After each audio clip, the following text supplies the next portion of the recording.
Welcome back to CSC master Barman. আজকে আমরা chapter 6 এর প্রোডাক্টিভিটি নিয়ে আলোচনা করব এন্ড প্রোডাক্টিভিটির উপর আমাদের বেশ কয়েকটা ম্যাথও দেওয়া আছে। আপনারা যদি মনোযোগ সহকারে এই ভিডিওটা দেখেন তাহলে প্রোডাক্টিভিটি থেকে যে কোনো ম্যাথ আসলে পরীক্ষায় খুব ইজিলি অ্যান্সার করতে পারবেন। তো চলুন শুরু করা যাক।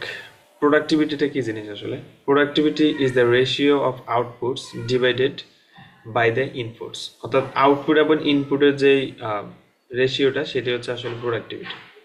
আমি যদি একটু সহজ করে বলি, আমরা ছোটবেলায় ঐকিক নিয়মের যে ম্যাথগুলো করছিলাম, লেটসে 10 মিনিটে যদি আমি 100টা কলম তৈরি করতে পারি তাহলে 1 মিনিটে কতটা কলম তৈরি করতে পারি। তখন আমরা কি করতাম, 100কে ডিভাইড করতাম কত দ্বারা, 10 দ্বারা, তাই না? তখন 1 মিনিটে আমরা বলতাম যে 10টা কলম তৈরি করতে পারি। তো এই যে রেশিওটা, সেটা কিন্তু দেখেন আউটপুট এবং ইনপুটের যে রেশিওটা, সেটাই আসলে আসলে প্রোডাক্টিভিটি।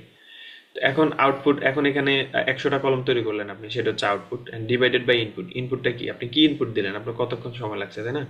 তাহলে 10 মিনিট সময় লাগছে। তো আমি যে এটা ডিভাইড করলাম, ডিভাইড করে যে রেশিওটা পাইলাম, সেটাই হচ্ছে আসলে প্রোডাক্টিভিটি। তো আশা করি বুঝতে পারছেন। এন্ড এখানকার যে ম্যাথগুলো সেটাও খুব ইজি। ওকে, এখানে যেটা বলছে efficiency versus effectiveness. The difference between efficient and effective is that efficiency refers to how well you do something, আপনি কতটা ভালোভাবে একটা কাজ করছেন, and whereas effectiveness refer to how useful it is, অর্থাৎ আপনি একটা কাজ কতটা ভালোভাবে করছেন, আর এটা হচ্ছে এফিসিয়েন্সি করছেন। আপনি যতটা ভালোভাবে করতে পারেন তাহলে এফিসিয়েন্সলি কাজটা করলেন। আর ইফেক্টিভনেস কখন হবে, যখন এটা ইউজফুল হবে।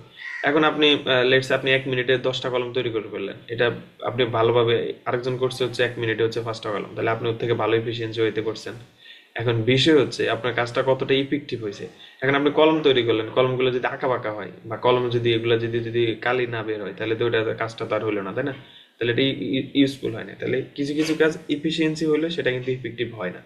তো এটাই হচ্ছে আসলে এফিসিয়েন্সি এবং ইফেক্টিভনেসের যে ডিফারেন্স। এন্ড এখানে যেটা বলছে সেটা হচ্ছে efficiency is doing thing right and effectiveness doing the right thing. ঠিক আছে, মানে দুইটা কিন্তু sentence one kind of same, তাই না?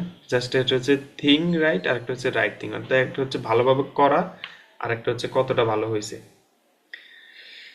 ওকে, প্রোডাক্টিভিটি যেটা বললাম, unit produced divided by input use. এখন ইউনিট প্রডিউস মানে কি, আপনি কতগুলো ইউনিট করলেন বা কতগুলো, এক কথায় আউটপুট বাই ইনপুট। ঠিক আছে, তো এখানে বলছে মেজার অফ প্রসেস ইমপ্রুভমেন্ট, অর্থাৎ আমরা মেজার অফ প্রসেস ইমপ্রুভমেন্ট মানে আমরা কতগুলা প্রোডাক্টিভিটি আসলে আমরা কেন বের করবো, সেটা হচ্ছে আমাদের ইনপুট বের করার জন্য। এখন দেখেন আপনার একটা কোম্পানি, তাদের প্রোডাক্টিভিটি লেটস আমার আর আপনার, আমি হচ্ছে 1 মিনিটে হচ্ছে 10টা কলম তৈরি করলাম, আরেকজন হচ্ছে 1 মিনিটে 5টা কলম তৈরি করলো, তাহলে আমার প্রোডাক্টিভিটি বেশি। এখন এই প্রোডাক্টিভিটি বের করা হয় আসলে কাজের ইমপ্রুভ করার জন্য। ঠিক আছে, ওকে, এখন এখানে যেটা বলছে প্রোডাক্টিভিটি ক্যালকুলেশন আমরা কিভাবে করব, গ্রুপের একই কথা আসতেছে। এখানে একটা জিনিস হচ্ছে লেবার প্রোডাক্টিভিটি। এখন লেবার প্রোডাক্টিভিটিটা কি জিনিস? লেবার প্রোডাক্টিভিটি হচ্ছে ওই যে আমরা কলমের যে বিষয়টা, ওইটাই আসলে লেবার প্রোডাক্টিভিটি। দেখেন unit produced and divided by labour hour used, অর্থাৎ দেখেন এখানে 1000টা ধরেন যে কোনো একটা কিছু ইউনিট তৈরি করছে, লেটস আমি ধরে নিলাম কলমই তৈরি করছে, আর 250 ঘন্টা লাগছে। তার মানে এখানে একজন লেবার প্রোডাক্টিভিটি হচ্ছে এটাই, যে এখানে লেবার প্রোডাক্টিভিটি বা কেন বলা হয় 250 ঘন্টা, তাই না? 250 ঘন্টাতে এটা একজন লেবারে করছে বা কেউ একজন করছে, তাই না? এখানে কিন্তু এই 250 ঘন্টাতে কি এই কলমগুলো কিন্তু হাওয়ায় ভেসে আসে না, এগুলোর জন্য কিন্তু অনেক উপাদান লাগছে, অনেক কিছু লাগছে, অনেক ইকুইপমেন্ট লাগছে, কালি লাগছে, মোম লাগছে, অনেক কিছু লাগছে হিসেবে।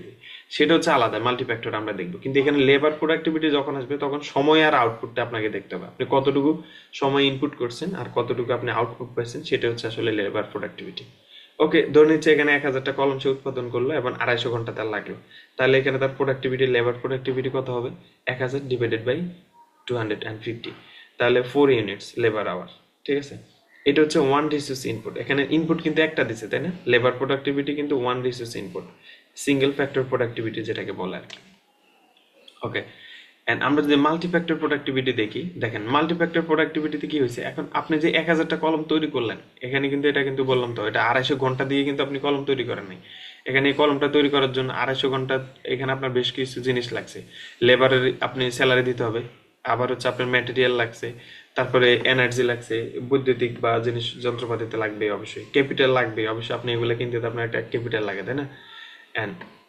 এই সব কিছু মিলাই হচ্ছে আপনার এটা হচ্ছে মাল্টিফ্যাক্টর প্রোডাক্টিভিটি। এখন আউটপুট দেখেন, আমরা যেটা দেখছিলাম যে লেবার প্রোডাক্টিভিটিতে আপনি 1000 ইউনিট করছেন, ঠিক আছে, ইউনিট বাই সময়।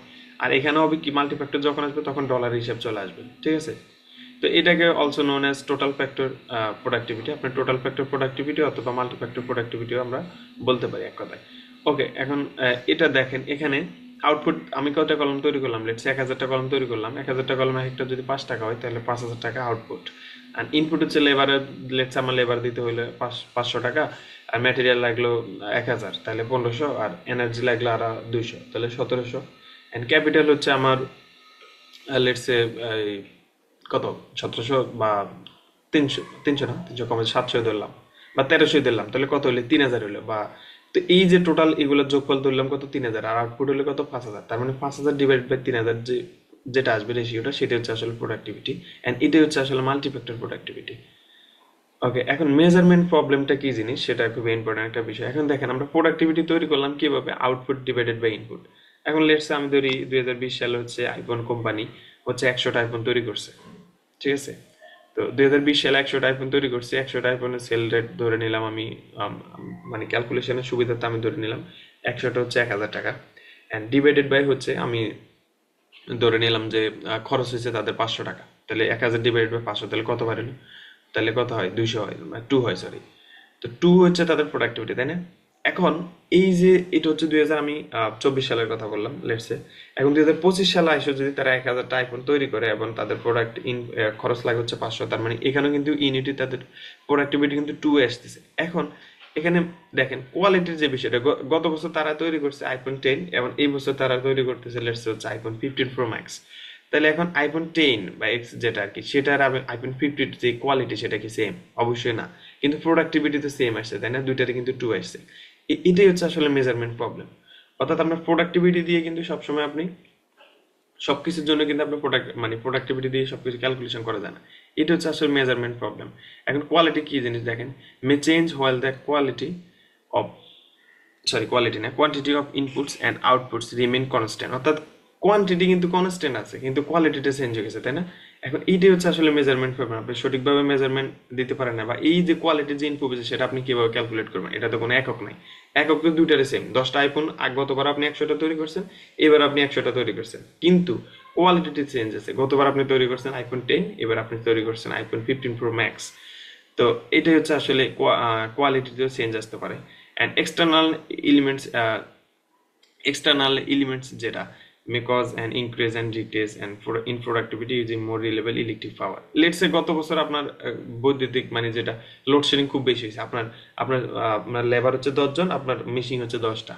এখন তারা তৈরি করছে, গত বছর তৈরি করছে 100টা, এখন এই বছর যে তৈরি করলো তারা 50টা। এখন আপনি কি তাদের প্রোডাক্টিভিটিতে আপনি যে অবশ্যই চেঞ্জ হয়েছে। এখন এই প্রোডাক্টিভিটি কি জন্য চেঞ্জ হয়েছে, গত বছর আপনি করলেন 50টা, এবার আপনি করলেন 100টা। কারণ কি, কারণ গতবার হচ্ছে আপনার ইলেকট্রিসিটি লোডশেডিং খুবই বেশি হয়েছিল, এবার লোডশেডিং খুবই কম হয়েছে। তাইলে এখন আপনার লেবারের কি কোনো প্রবলেম আছে, প্রোডাক্টিভিটি আমরা তো দিন শেষে তাদেরকেই জাজ করি যে তারা কতটা ইফিসিয়েন্স বা ইফেক্টিভ কাজগুলো করে। এখন এখানে বাহ্যিক যে কারণটা দেখেন, বাহ্যিক যে কারণ লোডশেডিং, এটা কিন্তু কারোর হাত নাই। তো এখানে লেবারের কিন্তু হাত নাই, এখানে এই ক্ষেত্রে কিন্তু আপনার প্রোডাক্টিভিটি চেঞ্জ হয়ে গেছে। তো এটা কিন্তু মেজারমেন্ট প্রবলেমের মধ্যে পড়ে। আপনি যদি সঠিকভাবে ইলেকট্রিসিটিটা দিতে পারতেন তাহলে আপনার এই প্রবলেমটা হইতো না। তো এটা হচ্ছে আসলে measurement problem. And productivity variables যেটা বলে সেটা হচ্ছে আপনার প্রোডাক্টিভিটি কিসের উপর ডিপেন্ড করে, আপনার লেবারের উপর হচ্ছে প্রোডাক্টিভিটি 10% ডিপেন্ড করে, অ্যান্ড ক্যাপিটালের উপর 38% ডিপেন্ড করে, অ্যান্ড হচ্ছে ম্যানেজমেন্টের উপর 52% ডিপেন্ড করে। অর্থাৎ আপনি কতটুকু প্রোডাক্টিভিটি হবে আপনার এটার উপর ডিপেন্ড করে, আপনার লেবার উপর কিছু ডিপেন্ড করে। আপনার লেবার যদি একটু অলস টাইপের হয় তাহলে প্রোডাক্টিভিটি ভালো হবে না।